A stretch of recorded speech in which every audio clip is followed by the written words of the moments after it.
નમસ્કાર મિત્રો, લો ઇન્ફોર્મેશનમાં આપનું સ્વાગત છે.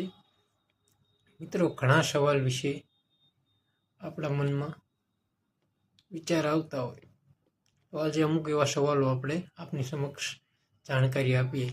તો કે મારા એક સંબંધી જેલમાં છે, તેઓની મુલાકાત લેવી છે તો શું કરવું?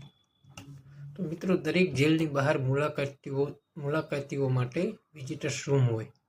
ત્યાં જેલના સિપાઈ, સંવર્ગના કર્મચારી મુલાકાતે આવનાર મુલાકાતીઓનું નામ, સરનામા સહિતની વિગતો મુલાકાત ફોર્મમાં નોંધે છે.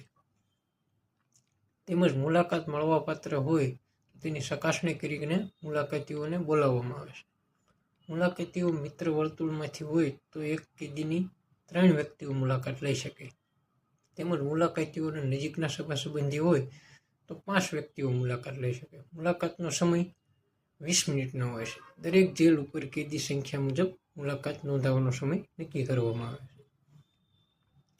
મિત્રો, બીજો સવાલ કે મારા સંબંધી જેલમાં છે તો તેઓને ઘરનો ખોરાક એટલે કે ટિફિન આપવા માંગુ છું તો આપી શકાય? સજાવાળા કેદીને ટિફિનની સવલત મળવાપાત્ર નથી, પરંતુ કેદીઓને ટિફિનની સવલત મળવાપાત્ર છે. ટિફિન પોતાના ઘરેથી અથવા લાયસન્સ ધરાવતી હોટલ દ્વારા આપી શકાય. ટિફિન મંજૂરી કરાવવા માટે અરજદારે પોતાને 2 પાસપોર્ટ સાઇઝના ફોટા સાથે અરજી આપવાની હોય છે, જે અધિક્ષક દ્વારા મંજૂર કર્યા બાદ ટિફિન અંગેનો પાસ આપવામાં આવે છે. તેમજ નક્કી થયેલા સમયે અરજદારને ટિફિન પહોંચાડવું પડે છે. સરકારશ્રીએ નક્કી કરેલા ચોક્કસ ગુનાઓમાં સંડોવાયેલા આરોપીને ઘરના ખોરાકની સુવિધા મળવાપાત્ર નથી.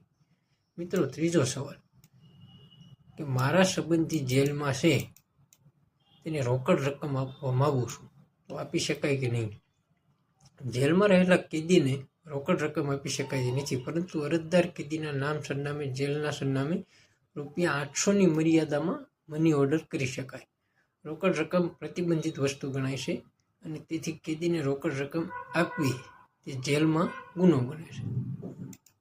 મિત્રો, ચોથો સવાલ મારા સંબંધી જેલમાં છે, તેઓને જોવા ટીવી કે અન્ય સાધનો આપવા માંગુ છું તો શું આપી શકાય?